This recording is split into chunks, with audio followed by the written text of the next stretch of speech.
Hi everyone, it's Bob Ost. It's Friday, um, January 17th. If you watch any series of these on YouTube, you'll know that I never know what the date is. But I think it's the 17th. I think I'm right this time.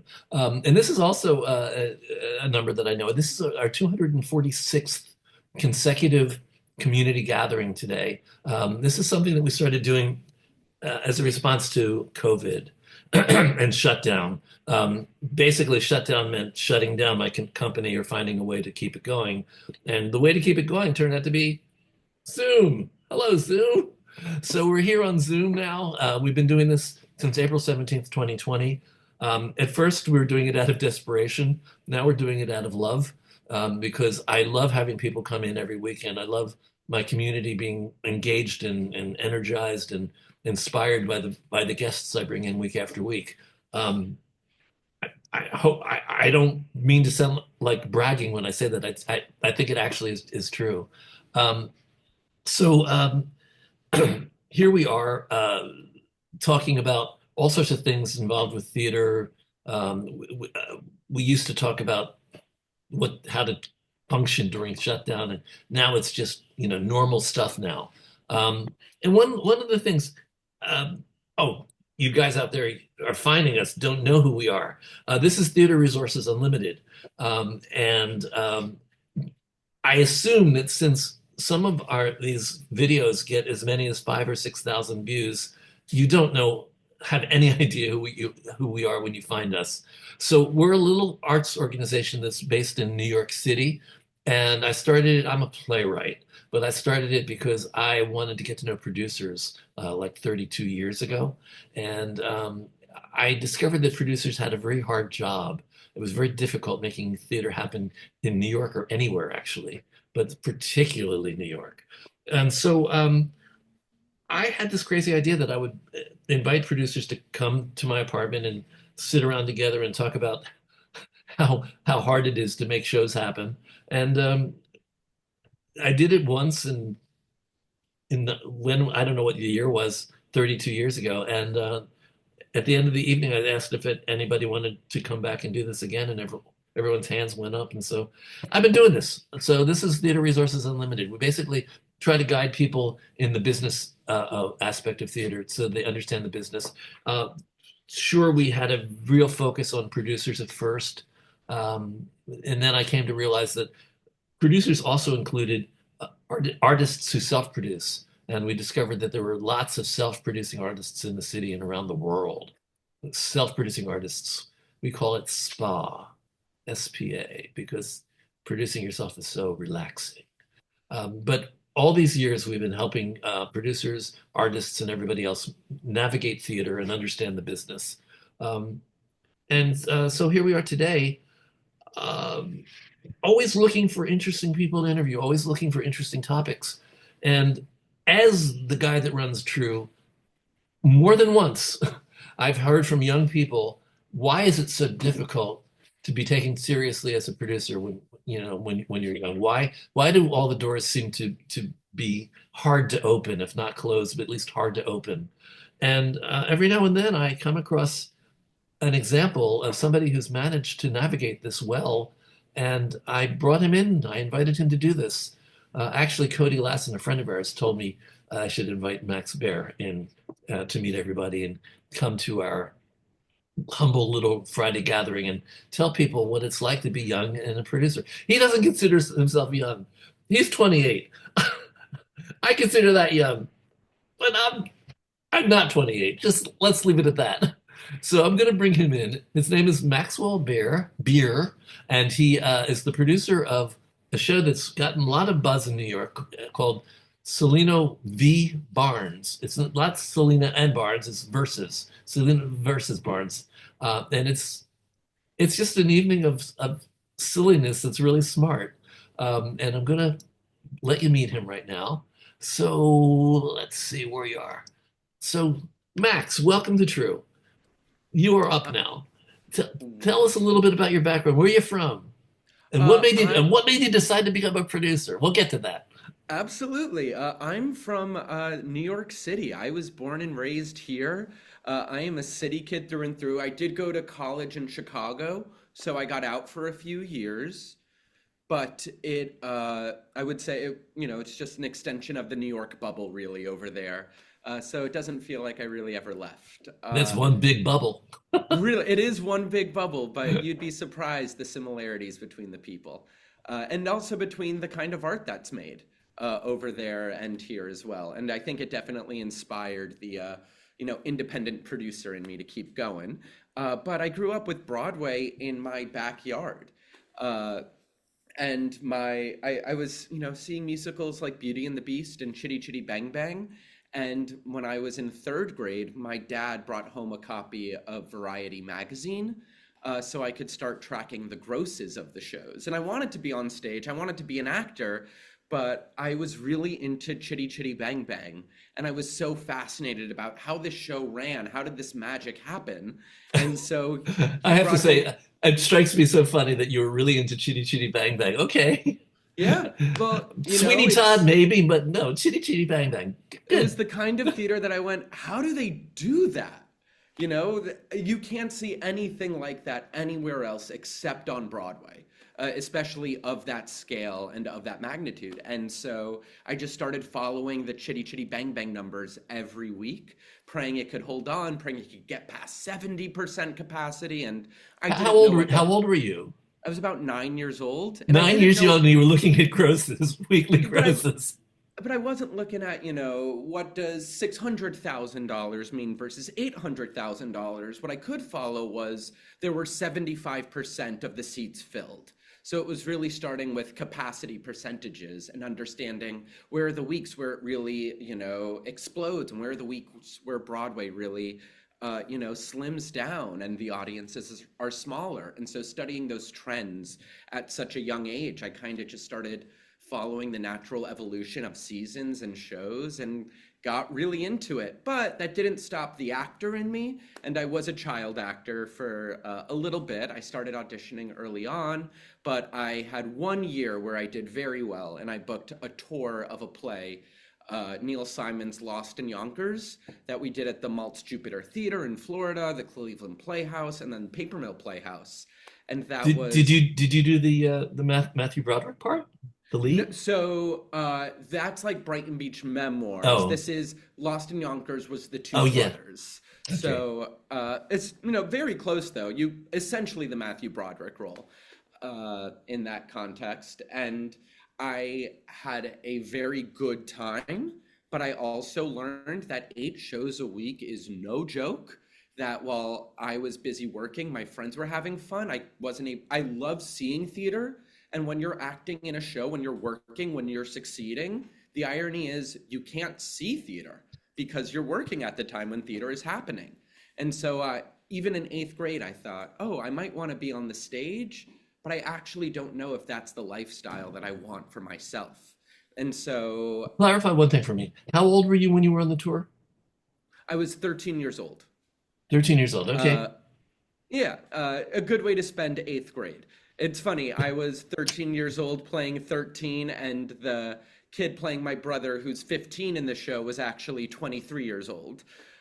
So I was the only kid in the cast, but that other actor was Alex Wise, who's a pretty successful actor, producer, writer, director. And now I get the pathway to Cody. Absolutely. Okay. And I don't do. It's hard to do a project without Alex now. Now that we've known each other for about 15 years, he's even one of the co-directors of Cellino V. Barnes. I really like to do as much as I can with him, but that child actor realized not for me, and I started after I graduated college, in which I did study, writing and acting and producing and all different facets of it. I came to New York and pounded the pavement on playbill jobs. And I applied for any internship I could find. I just sent my resume out into the void and thought, I'm never going to hear from these things. And lo and behold, I just kind of patched this in internship life for myself. And this is pre-COVID, when you could really get away with unpaid internships as well. So, I would sometimes get paid in MetroCards and lunches, or I once did an internship for about 5 months, and I got paid a total of $250 for that time. So while I was doing these internships, I was also doing these side hustles. As I worked for this company called Little Maestros. Another thing that I did, and I mentioned it briefly, as a writer. So I'm also in the BMI workshop as a composer, and I play music, and I love to play piano, and I taught myself guitar. And so for my side hustle, I would play music for babies in Central Park. If you've ever walked through Central Park and you've seen like people in their 20s playing the guitar and singing to a gaggle of children and their nannies, you might have seen me in Central Park at some point. And so I would do that, and then I would run and go do my theater internship, and then I would cater at night. Or another little side hustle I had was I was the artistic assistant for Basil Twist, the MacArthur Genius puppet designer. And so I helped his operation and just helped build those puppets for about a year. And lo and behold, one of the internships that I had at Hendel Productions ended up turning into a full-time job after about a year and some change of working part-time and trying to mix and match my jobs. And so since then, I've been here Just for everybody yes, to keep them a little please, grounded. please. Handel Productions is Ruth and Steve. It's Steve Handel, Ruth and Steve Yes. Handel, and they have produced an amazing body of work over the years. The other thing that comes to my head right away is Fela, because I know that was very special to them. But Mm-hmm. they've been on 90 shows. I don't know how Yeah, many. they are prolific co-producers, and that's Yeah. been a really cool experience to see. And especially this year learning that how different lead producing and co-producing is. They're just such different Do you want to skills. explain? You want to explain that to everybody? Absolutely. I would love to explain. So, I mean, in the most legal and basic terms, all these shows are operated out of an LLC. The lead producer has the liability, owns the LLC. A co-producer does not. A co-producer is responsible for raising the money, but doesn't necessarily have decision-making power, isn't in the day-to-day, may not be involved with the casting. You just kind of find your money and show up at opening night. I will say co-producing is not something that typically interests me. However, about 2.5 years ago, I saw a workshop in a rehearsal room at New 42 of this new musical that sounded crazy, like a crazy email. This new musical called Maybe Happy Ending, and I fell so madly in love with it in a rehearsal room without any sort of set or any real orchestration or any dress up. And I decided I wanted to co-produce this. So this past season, I did my first show as a co-producer, and we found the money. We showed up at opening night, and we had a great time at the party. And it's been really cool to see that show come together versus a Cellino V Barnes situation in which I'm really thinking about this, last thing at night and first thing in the morning. You have to look at the numbers every day. If there's anything that's happening in the theater with the actors, with the personnel, you just have to be the ones to respond. You are always, the buck stops with you as the lead producer. Well, I didn't realize the maybe happy ending connection, so I'm very, very interested about that. Mm-hmm. You the other thing that we didn't really clarify about lead producer versus a co-producer is the two sides of the pie. The lead producer is on the general manager side and the general partner side, Oh yeah. and then there's the other half of it, which is all of the other people that are raising the money. Mm-hmm. So And there's yeah, no, just the general partners typically do have the liability. I think I was just trying yeah. to get into, yeah, yeah. Exactly. So yeah, because we like to get into the nitty gritty here as much as possible since we're a producers organization, quote unquote. Absolutely. So what what led to the Prince Fellowship? Um, Yeah, what a great question. I have known who the Prince Fellow was since I was in middle school. As the super nerd and super fan that I am, I've always thought, wow, what an amazing opportunity. I hope I get to do that one day. And, I always thought when I apply, but I knew I wanted to have the right project. I didn't want to just, take the time and work on an application, but have a show that I knew needed the support of this fellowship. And with the Prince Fellowship, what you get is, on a personal level, you get to take whatever classes you want in Columbia's theater management and producing master's program. So that was a wonderful year of classes. But with the project, you get a $20,000 grant to further develop that project on top of a $10,000 stipend to do whatever you want, which also, because things cost so much money these days, just went right back into the show. And so I've been developing this play for the last 3 years called Marcel on the Train. It's about Marcel Marceau, the French mime, who during World War II, and this is a true story, during World War II was a freedom fighter, and he's smuggling Jewish orphans from France to the Swiss Alps to safety and disguised them as Boy Scouts. And he created this mime character to keep them happy and safe and quiet. And 3 years ago, a director that I really love and admire, Marshall Palet, sent me this script. I know his mom. Oh, I love that you know his mom. That warms my heart. He sent me this script after we had, just worked together over the last year. And he said, what do you think? He wrote it with his collaborator, Ethan Slater, who we might know from the SpongeBob musical as SpongeBob, and who, I saw the very first performance of SpongeBob, the pre-Broadway tryout in Chicago when I was still going to school out there. So I've been a fan of Ethan since truly day one of his SpongeBob journey. And Ethan was attached also to star as Marcel. So they were writing it for Ethan, and it was a 6-person play.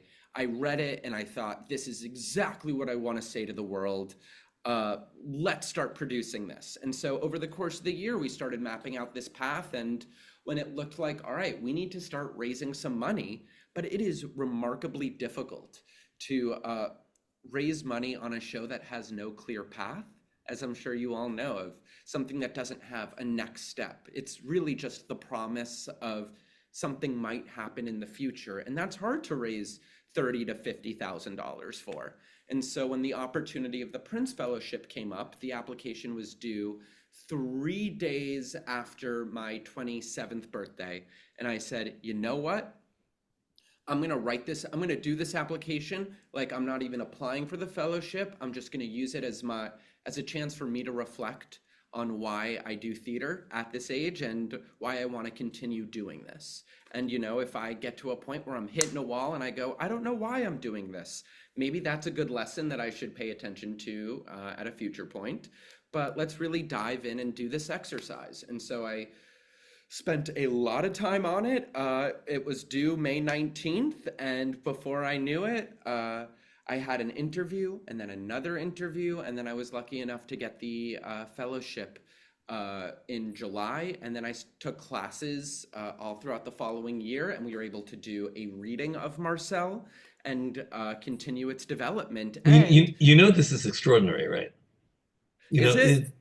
You applied, you got it. I mean, this doesn't happen to everybody. Otherwise, the program would be much bigger. No, it's totally right. But it also felt like one of those things of. What do you think? What do you think attracted them to you? Why do you think they picked you? What was it about your application?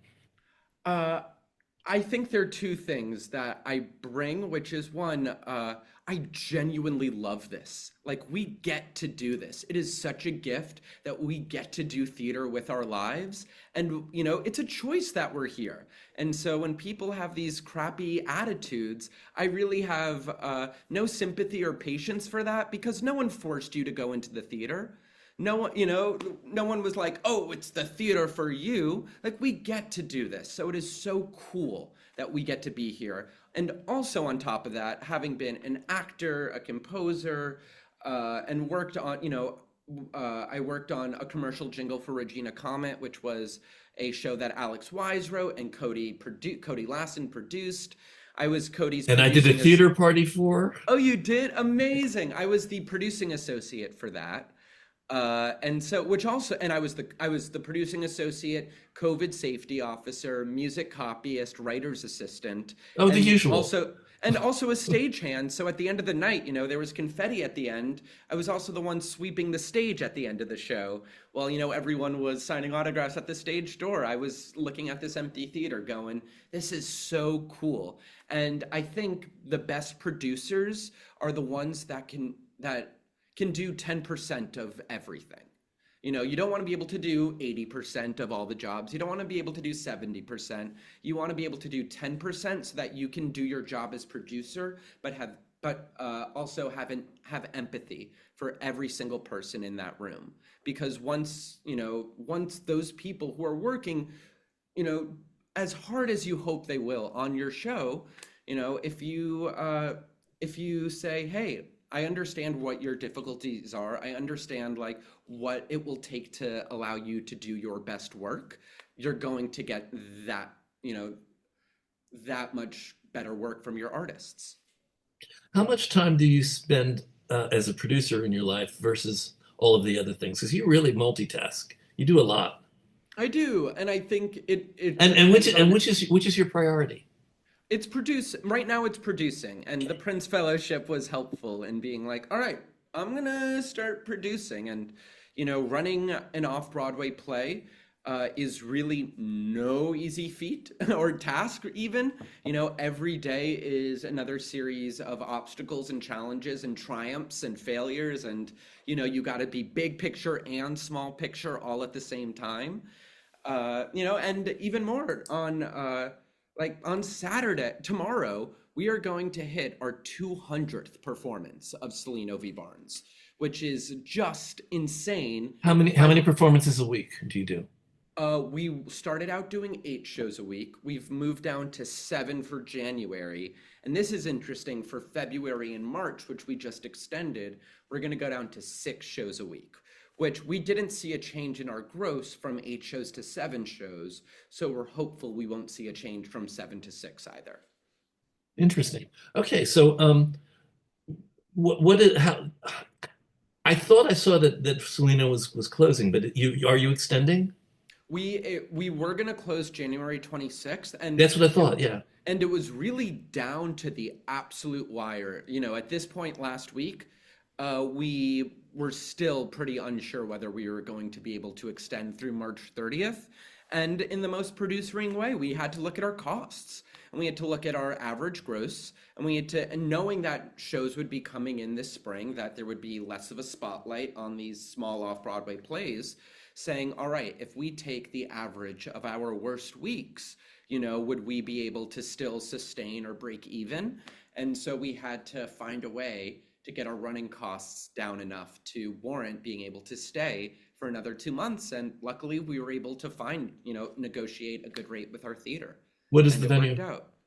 We're at Asylum NYC. It's where Titanic started, but that was in the basement of a Gristedes, Around and the they have corner from me. Yes. yes, and they have now since moved to a much nicer location Alan. where Alan? Alan. Isn't his name Alan? No. there's Bob. I mean, there could be an Alan, Okay. but they're at a much nicer location on East 24th Street. And I looked at, 4 different venues for this show. And when I walked into Asylum, I knew that was the right space. I am also a firm believer in audience experience. Sondheim used to say, familiarity breeds content. We want our audiences walking in, you know, being familiar with the place. You don't want them to be too off guard, because then they're going to have their wall up and they're going to be less available to whatever you're showing them.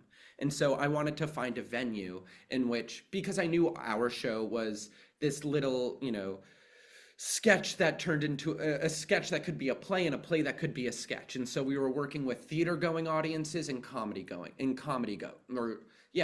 loving Well, the audiences. And Asylum is a comedy improv group, or exactly. But the theater is set up, it's got comfortable seating. You can take your drinks in with you. And so if you're a theater goer, you're going to be naturally comfortable in that space. And it was important to find a space that theater goers felt comfortable walking into, but a little, like, okay, this might be fun. And comedy lovers also walked into with that same mindset. I have a question about this because I know that they have a lot of their own programming. So they had Hmm. to cut back on their own programming to allow time for you, or have you mixed into their put, are you part of their mix? A little bit of both. I do think, they've probably had to cut back on, some 7 p.m. shows, but they do still have 9:30 p.m. shows. So we've actually designed our set that they can take it down in about 7 minutes completely. We put all, we both actors use two dressing rooms. We move all the stuff from one actor's dressing room to the other dressing room, and we turn over the theater to another show some nights. Okay, you do. So what time are your performances? 7 p.m. We thought about doing a Saturday at 8 p.m., but what's so interesting is daylight savings and the sun setting significantly earlier really does have an impact on people's want and ability to be out so late. So people are more excited to be out at a 7 p.m. performance after it's been dark since 5 p.m. versus, if it's 8 p.m. they go, I want to be asleep. Why am I still out? So I'm going to state the obvious. We're going to talk about putting together a theater party with True, Let's right? do it. Aren't we doing, Please. aren't we? Yes, Okay. we are. Well, now, especially now that we have, another 2 months of shows. Exactly. I wasn't going to mention it because I thought they were closing the January 26th and I So couldn't did do it that we. fast. I So did didn't think I we. could move that fast. So that's great. Owen, are there any questions or comments that we should be aware of in the room? Not that I have seen so far. Okay, Barack, don't you have any questions or interesting things to say about this? This is Actually, this is I have a question this is where for you live. Max. Oh, okay. Owen Max, has a question you for went to you. Northwestern, right? I did. Go Were Cats. were you involved in WAMU at all in your experience there? That is funny that you say that. I kind of made my entire experience at Northwestern the WAMU show. I was a head writer my sophomore and junior year, and then I was a co-chair, so one of the producers, my senior year. And that was my first real experience as a producer. And I think that taught me so much about collaboration and also craft and structure of musical theater and uh, how to how to get people to believe in your vision and to get enthusiasm from people that are also doing 18 other things, that this might not be their priority, but you have to make them believe in the show and believe in the mission of it. Otherwise it's going to be a really difficult process. So it was incredibly educational and incredibly difficult and stressful as well. Okay. So let's see. Tracy also went to Northwestern Drama Graduate School. There we So you go. got fellow, you have got fellow Oh, Northwestern. Wildcats. Oh yeah. I'm from Philadelphia. I barely know what the Eagles are, so I, Fair I don't enough. have I don't have the sports gene. Um, so let's go back to producing. Mm-hmm.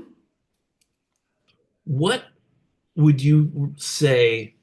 Well, you implied earlier when you're talking about your path, you were implying things that people could do in order to make a pathway to becoming a producer. But what would you Mm-hmm. advise people if they're thinking about if they're young, they want to be producers, what are the things they should be doing?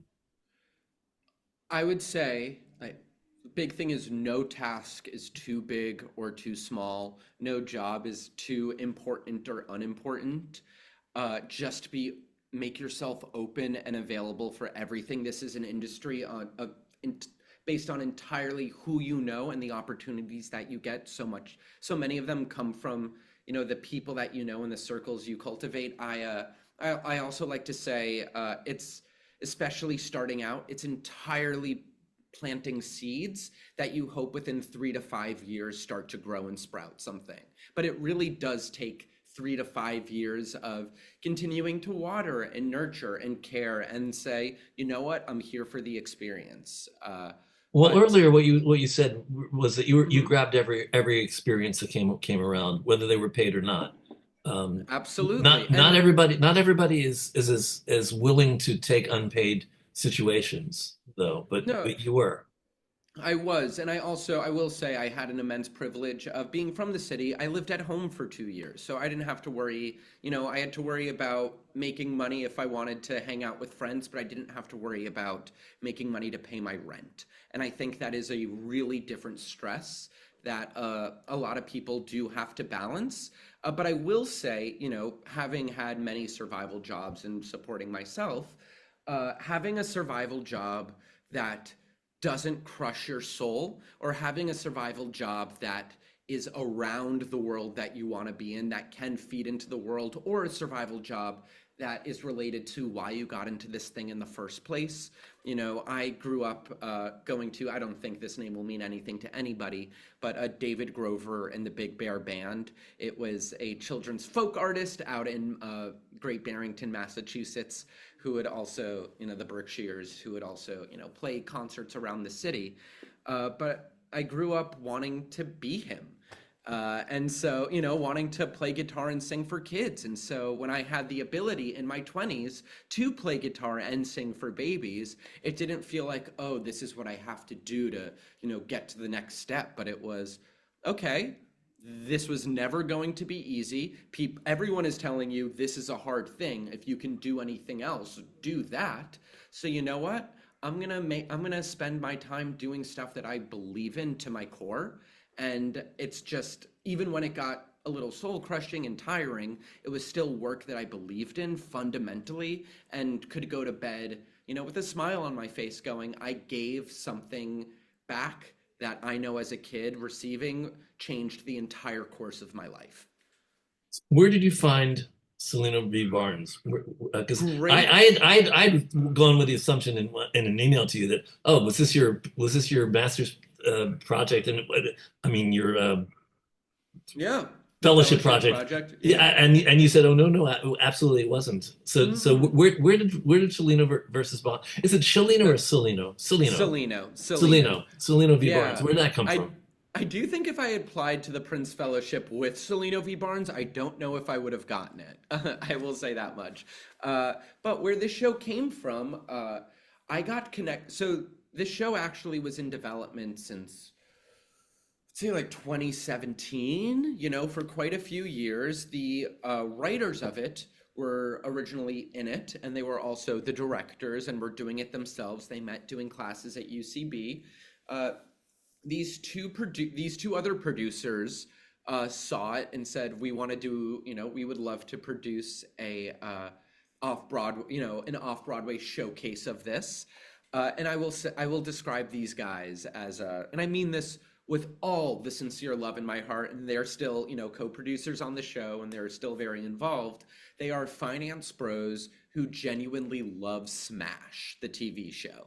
They love theater. They love this thing. They also, they don't do this with their job. It's not their full-time job. They're not thinking about this all the time. But they love it, and they have the passion for it. So they wanted to get this show up. And so not this past spring, but the spring before that. So that's spring 2023. They did an equity showcase production in a Chashama space. It was in the back of a clothing store in Chelsea, and of a boutique clothing store. And I went. It was I think a Saturday afternoon. It was completely sold out. Granted, there were, 70 seats, all donated from Sutton Place Synagogue. And of course, and it was, I was watching this show, and I looked around this room and I went, wow, I have not seen a lot of these people in a Broadway theater before. And yet here they are in the back of a clothing store on a spring Saturday afternoon. Like, how did this happen? There must be something here. And then the show happened, and I thought, whoa, these jokes are excellent. And when for the people who have seen this show, there's a moment there, or there's a little bit about, shredding versus faxing. And when a character walked off the stage and said, I'm going to go fax this thing, and you heard an audience scream, no, to the idea of someone faxing a document to have such buy-in to something so mundane. I thought, ooh, there's something here. But also, while I was watching it, I thought, this is good. I think there's a way to make this great. It felt really like a sketch that wanted to be a play. And so I thought, what is the way to make this a play? And I thought, oh, I'd love to see Alex Wise and Wes Taylor in this. And then I thought, no, I think the more interesting choice is if they were to direct this or work on the script with the guys. And so I reached out to the producers and I said, if I can get Alex and Wes on board, is this something that you guys would be excited about? And they said, actually, in order for us to move forward with the production, we need to bring on a director. That is contractually what we have to do next. And so we thought, awesome. And so I thought, awesome. I connected everyone. Alex and Wes responded to the materials. They met with the writers and everyone kind of got along and they thought, okay, this might be something. And that was in, I think, around the, August through November of last year or 2 years ago, I guess at this point now. And lo and behold, we did a reading of it in March, or last March, so March 2024. And I joined as a producer with these two other producers. We did that reading. We were looking at spaces. We had hired a general manager. We thought, okay, if this goes well, maybe we do an off-Broadway run this summer and we really get these gears in motion. So we wanted to be able to press go if all went well. The reading went pretty well. We were happy with what we did. And we got the budget from the general manager. And these two other producers said, we don't do this full time. We don't think we're the right guys for this. We need to put an indefinite pause on this show. And this was at the beginning of April. And we had April 2023 or 24? 24. So this 24, past April. okay. Yeah, Okay. this past April. And we were looking at, a July opening. So April to July, not a lot of time. And they said, we need to put an indefinite pause on this. And I said, I think you guys are making a bit of a mistake. We have so much momentum here in terms of directors are available, space is available, the price for the space is right. We've got puzzle pieces here that fit. And I don't think it would be smart for us to walk away at this point. And I said, is there any way that I could take this on with my producing partner, Mitch, who is also my coworker and colleague at Ruth Hendel Productions. And they said, actually, that would be our dream scenario. And that started this mad dash from like April 4th through July 23rd to raise $400,000, hire the designers, convince, our writers that maybe they shouldn't be the actors in it and that we should get bona fide, theatrical actors to really, get the words to fly off the page. And, that just started this series of negotiations and Question. yeah. How resistant or agreeable were the writers? Was it a process to talk them down? Yes, absolutely. They were, at first a little resistant, and I do not blame them. This was their baby.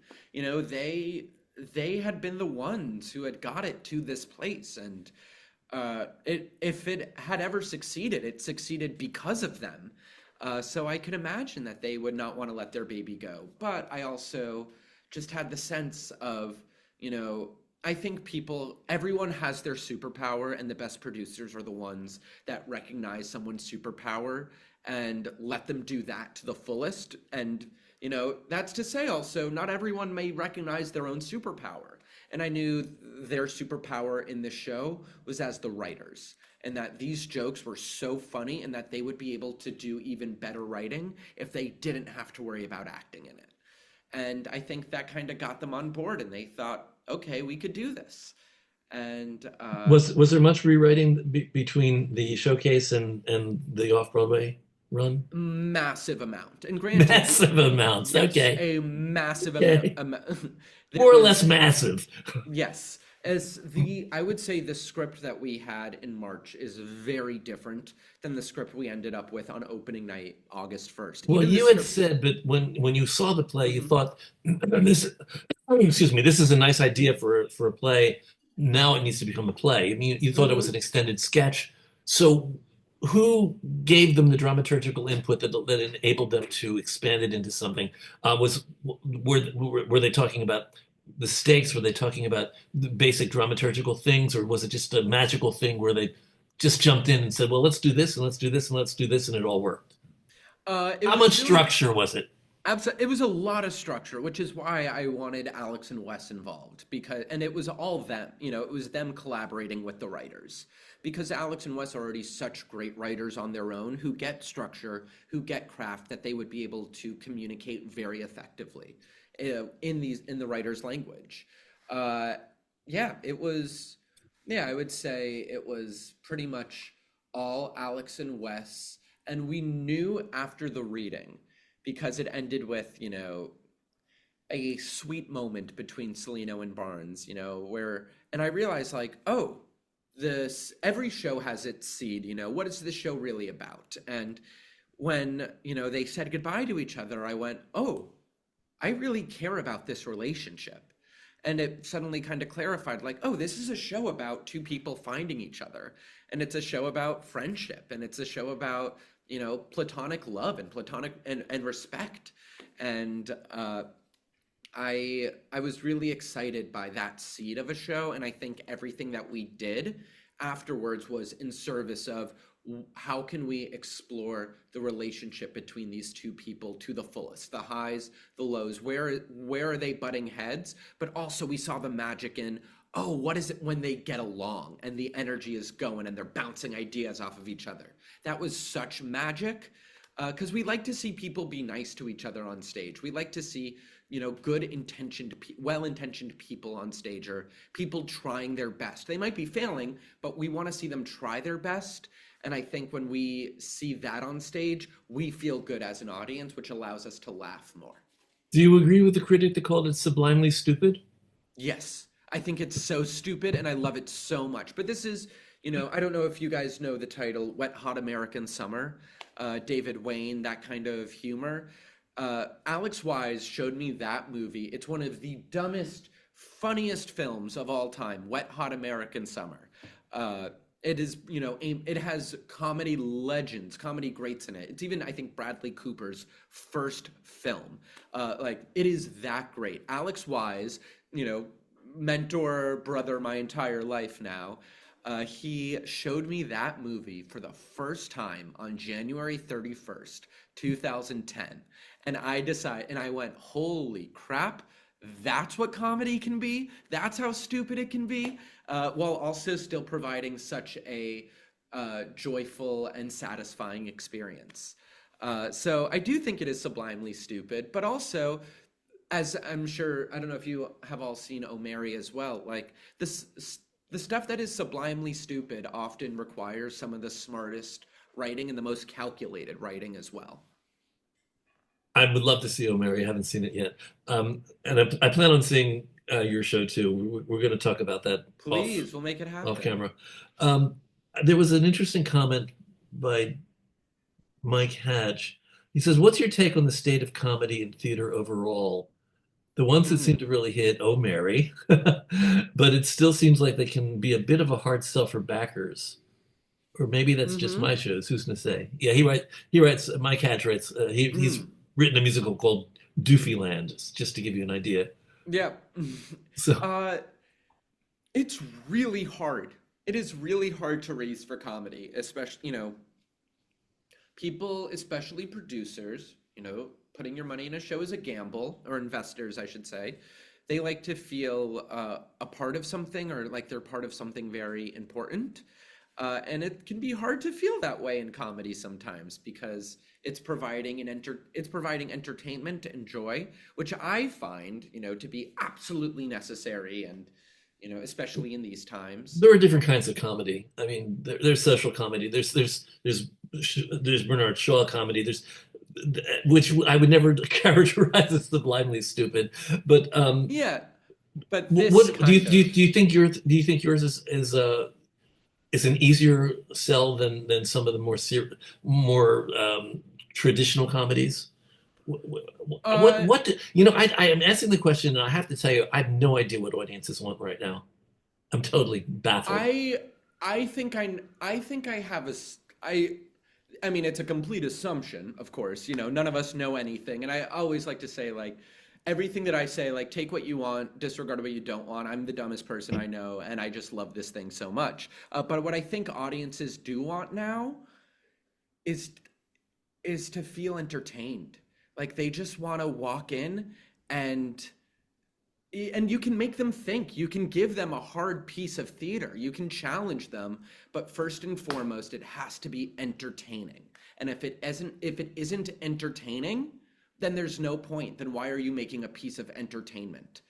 Uh, Do you think that comedies are harder to sell than dramas? I mean, I think there's a I little bit think of a it. resurgence of plays on Broadway right now. Now Mhm. that I'm thinking about it, little resurgence, not major, but it's happening. No, but it's also, I would say there's more of a resurgence of star-led plays. And I think that's its own separate category. We're able to have Amy Herzog's Mary Jane on Broadway because Rachel McAdams wants to do it, you know. The strength of the show was always there, but because a star wanted to do it, it was able to get to Broadway. So, what is, getting the plays that are finding their way to Broadway. I don't know if they're finding their way because of the content of them as much as who is a part of them. Well, that's pretty much been true of Broadway for many years. Stars basically sell the tickets.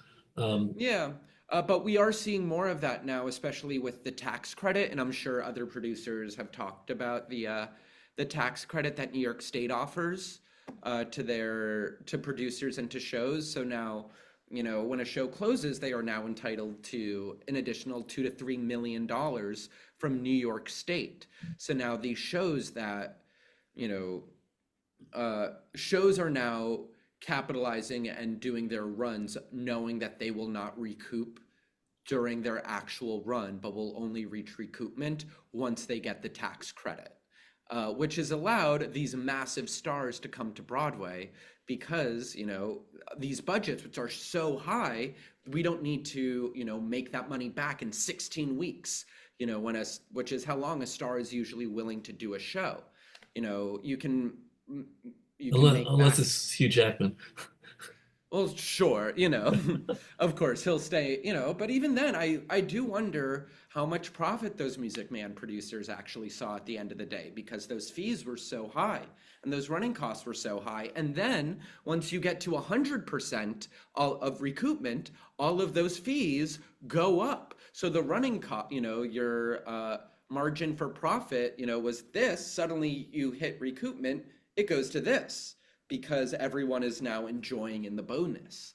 So it's a tricky it's a Stars on Broadway is a tricky thing. But I do think right now what's working on Broadway is entertainment and it's the stuff that allows people to turn off their brains. Oh Mary and Maybe Happy Ending being two prime examples. They're still having these, especially with Maybe Happy Ending, having these massive emotional reactions to this piece. But first and foremost, they are entertained. And I think that's working. You're on Maybe Happy Ending, you said. Are you on as a part of a group or individually? Yeah, I haven't. as part of a group. So my business partner Mitch and I saw the workshop of it 2.5 years ago. Neither of us are independently wealthy. We are not accredited investors. We do not Uh, have the means to just throw in the money ourselves. So we had to go raise it. So, instead of it being Mix and Match Productions above the title, our entity name is actually, and we wanted to find young producers that we felt like, yeah, get involved with an original Broadway musical so rare that we feel it really is that good, that is supporting something new on Broadway. Help us support something new. So our entity name is actually Kaplan Gopal MMC. So I'm one of the little M's in there. And Okay. it wasn't about, it's not a vanity thing. It's not about having my name above the title, but it's about supporting an original musical and helping that original musical get to Broadway. Because it's freaking hard to do.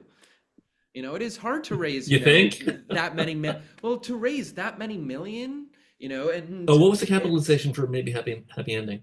it was about, I think, like 17, it was Oh, somewhere between 15 and 20 million, I would say, that's the which low is, end. That's the low end of a Broadway I musical. know. No, right now what's on Broadway, that is absolutely the low end. And I can tell you the running costs are below $1 million, which is not the norm right now on Broadway.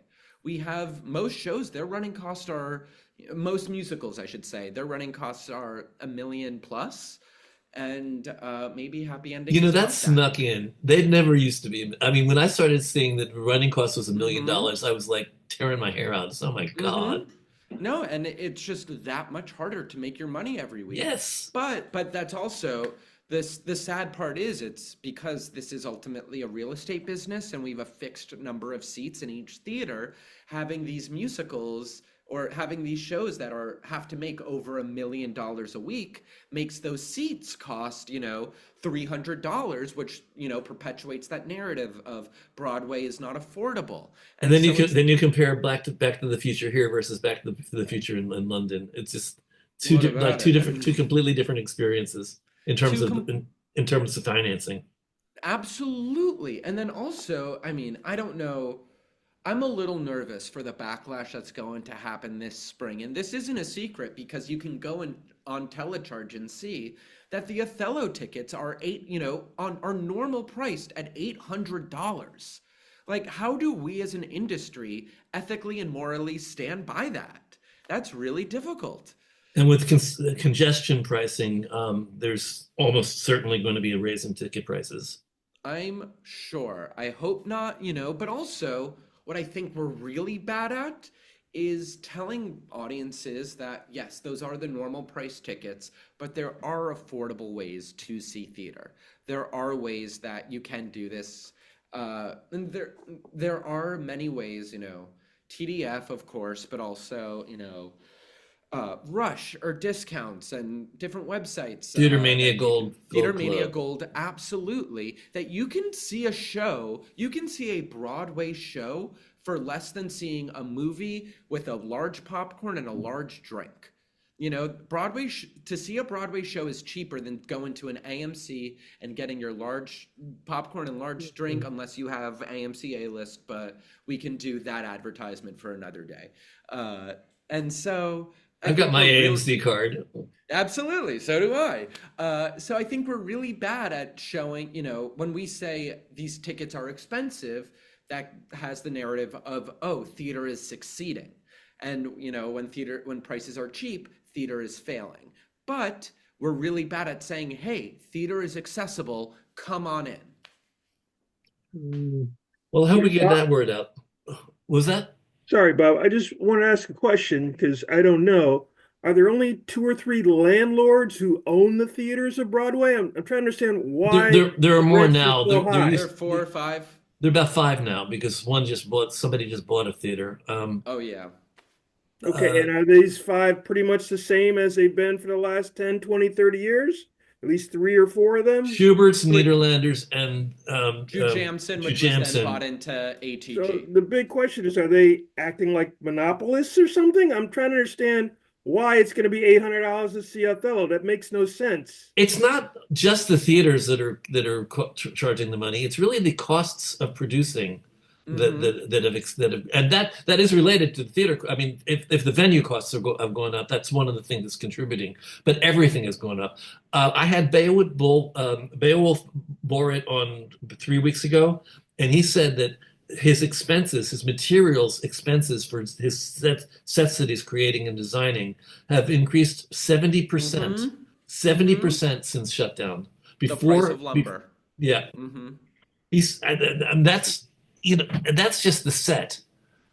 So Mm-hmm. sets are costing 70% more than they did pre-COVID. Yeah. Wow. And then has the price of labor gone up as well? The actors? Mm-hmm. All the unions. You know, theater is one of those tricky things of, yes, we support our unions, but our unions are also one of the reasons why our ticket prices are so high and why running costs are so high and why shows, you know, aren't like a swept away, aren't able to stick around long enough to find their audiences Hmm. because those Well, Swept costs Away are. was a tough one. That was a tough one. That was just the example that, the most recent, but I'm sure there are probably better examples. I know some people had some mixed thoughts on that show. It seemed to be very divisive.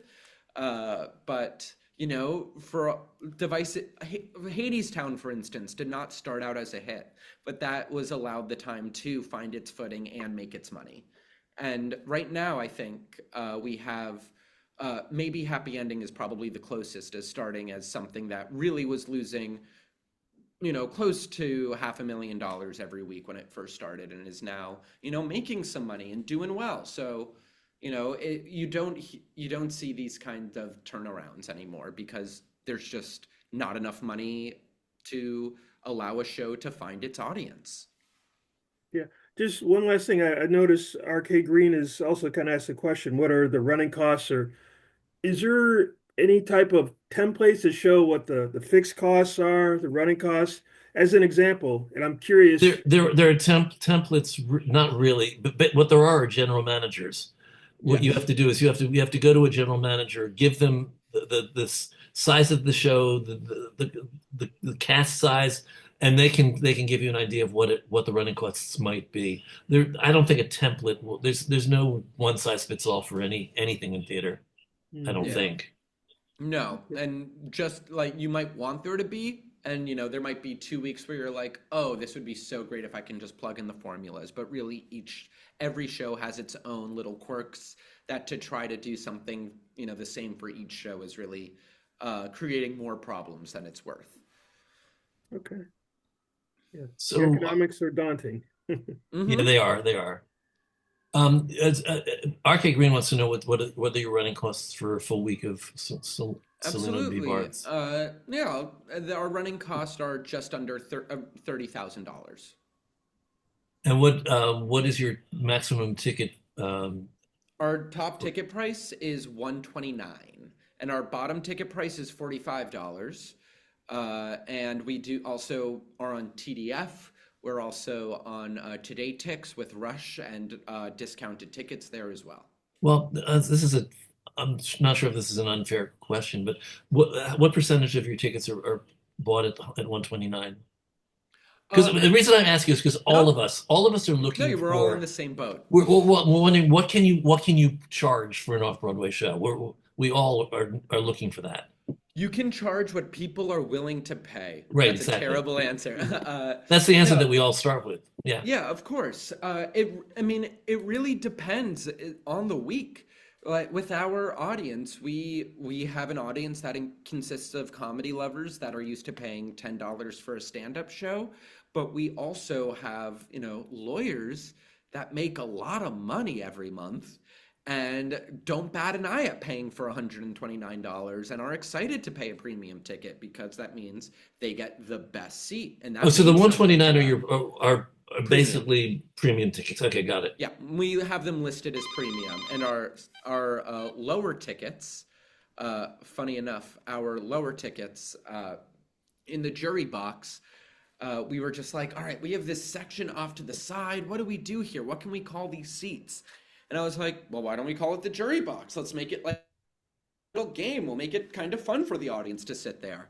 And now those are the seats that actually end up going first. And I think part of that is A, the low ticket price, but B, the fun name associated with them. Because even though it is the lowest price, it feels almost the most included in the world.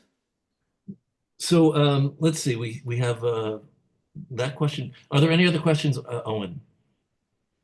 Oh, Tracy Swedlow asks, what do you think is new and valuable entertainment today? Theater that provides an emotional experience. And that can be anything, it can be a happy experience or a sad experience, but an emotional experience. I think that is, I think that is the type of entertainment that, yeah, that's working today. Does that answer the question? Does it? Whose question was it? That was Tracy Swedlow. Tracy, is that Chris. did you want to ask anything follow up? Maybe not. Um, I'm so here. Sorry. Can you hear okay. me? Yeah, now we can. Can you hear me? Yep. Mm-hmm. No, I was specifically interested in any shows or any Oh, forms of entertainment that you really admire. Uh, since you went to Northwestern, you studied, the history of it. Also, mm-hmm. what's potentially different. Absolutely. I really do think maybe Happy Ending is, I know I'm a broken record here. I do think it is the best new musical that we've had on Broadway I'm seeing in it at next week, by least the way. in at least a decade. Like I've now seen it 13 times. I love, love, love this show. I think it is the most entertaining piece of theater that we have on an emotional level, on a visual level, on a musical, sonic level. And I think it's really quite dazzling.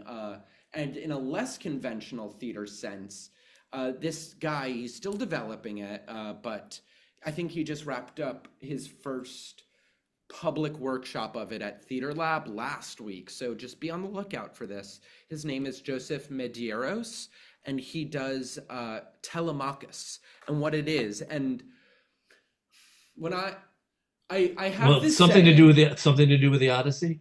just you're gonna have to bear with me. I have this saying: some things are better as an email. This show does not make a good email. So when what I'm about to tell you will not sound, maybe the most enticing thing. And let me tell you, I've never seen anything as wonderful and engaging on such a small, and daring on such a small scale. He is reciting the entirety of the Odyssey in ancient Greek, all 12 books, and no subtitles. It is entirely in ancient Greek. And so it is all, and each book was taking place in a different location. And so book one was in his living room, in Astoria, in a basement. And it was one of the greatest hours of theater that I'd ever seen. Book two was in Central Park. Book three we were developing to be in people's homes, so I was working on it with him for a little bit. But it was really one of those like, whoa, I have never seen anything this engaging before. And this is going to be one of those, Taylor Mack-esque decade-long projects in which he is going to do in a 24-hour cycle the entirety of the Odyssey in ancient Greek. And, he's 4 books into it now. And they just did the first 4 books. It was a 6-hour presentation last week at Theater Lab. And now he's going to keep on going. How do you know? Are there subtitles? I mean, how do you Nope. know? No, it is just storytelling. It's But just it's in ancient Greek. it's the fundamentals of storytelling. It's tone. It's like seeing Shakespeare. You know what he said. You don't know what they're saying. You know what they're saying. It's a different language, but body and intention and tone can tell and say so much that words don't really need to, or words that in English that we can understand. Well, on that confounding note, I, I I might. know. I'm sorry to leave you on such a confusing note. All right. Just and before I close up, are there any other questions or comments? Actually, to the room, do you guys want to say anything to Max? Just raise your hand or let me know that you want to say something, and we're happy to hear what you have to say. Um, Barack, I've been waiting for you to come in and Yes, say something. I would love to invite Max to meet with our young producers and have a discussion, and perhaps we can do a live panel for the young theater makers. That would be amazing. And thank you for being here. It's very inspiring what you're doing, and I want to come and see the show. Please do. We'll have to set up a group, and I would genuinely so love to talk and hang out with that group. Like we're all doing the same thing. We get to do this, so let's help each other out. Absolutely. Thank you. Of course. Thank you. Anyone else before I close up? Well, you can read the nice comments in chat. You seeing them? Oh People are yeah, loving you. just seeing them. They're That's loving very you. sweet. You guys are very, very, very sweet. I hope I get to meet all of you in person, or if you come to Salino, we could do a talk back afterwards. No problem at all. Well, I that's exactly what we're going to talk to you about. We're going to do a theater party with a talk back. That's hmm what we do. Ooh, I think Michelle has something to. Now that I'm looking at the chat, I'm super Okay, Michelle, invested. you want me to call on you? I'm calling on Michelle. Okay, I made it back from Harlem. So thank you, Max. I loved your talk. I'm also co-president of YPAC with Barack and hmm so inspired by your story. I'm a little bit older than you. I saw Chitty Chitty Bang Bang and loved it. Not to the same extent you love it, but I understand its appeal. And Oh. yeah, I'm just so inspired by your commitment to theater. It's amazing. Oh. I'm gonna have to say something stupid. I saw Chitty Chitty Bang Bang in London, but at the time I had undiagnosed sleep apnea.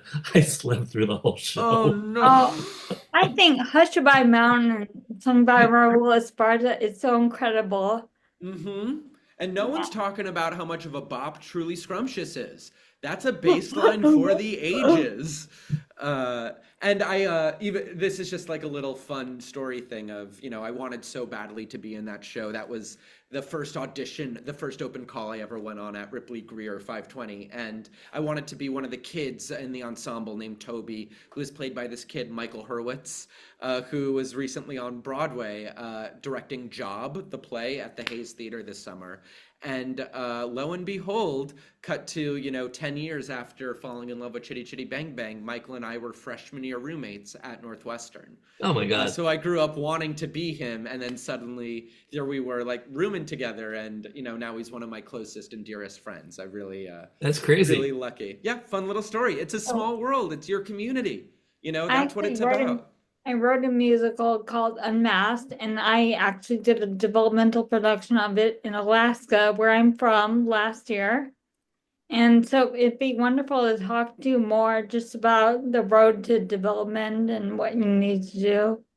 Absolutely. Well, I'd love for you guys to, Bob, I'd love for you to pass along my email. I can say it now, but also, it's Mac, or I won't, pass it out, because if this is on YouTube, who knows who's watching it? Oh yeah, that's true. Yeah. That's fair. But you can type it into the I'll type chat it right into the chat. because Absolutely. YouTube doesn't get the chat. Great. Here we go. Well, thank you so much. Of course. Thank you guys. I mean, Oh, RK is like he's our resident Broadway producer. He wants to know whether the TV ads, the actual Barnes commercials have helped increase interest in the show. maybe. I hope so. We do not have that data, so I cannot confirm nor deny, but I think it's a part of the zeitgeist, and Cellino and Barnes is part of the zeitgeist, that it just helps us stay in the conversation. Yep, I still go to bed with the theme song going through my head. I know. I promise Never I won't leaves, sing never it. leaves. I won't sing it, so you guys can have your weekend free of It cluttered it brains. lives there already. It's okay, but thanks.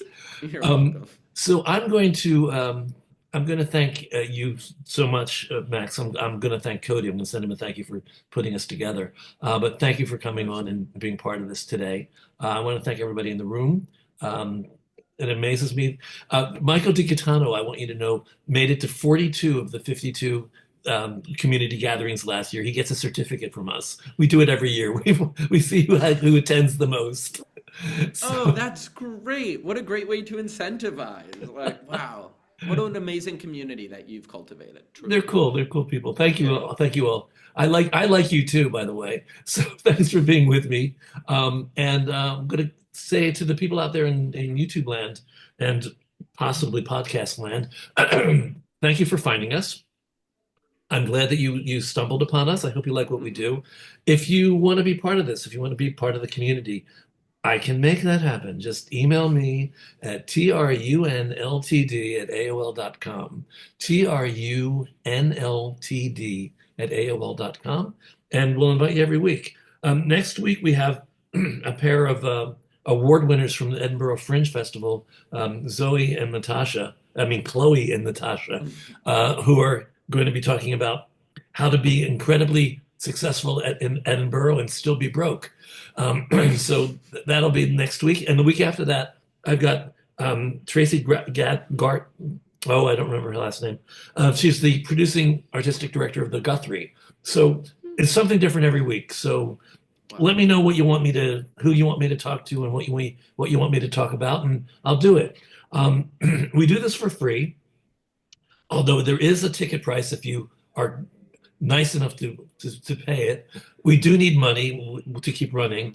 So if you want to help us, and if you do want to come for free, but you want to do something nice for us, go to trudonate.com, trudonate.com, and give us a donation or join as a member. Join as a member. That's really, really important. Membership is really one of the things that keeps us going. That and the fact that we got a $25,000 grant from NISCA, that's another thing that's keeping us going. I'm very happy to boast about that. So that's it. I hope I'll see you in the weeks to come, and thanks for being with us today.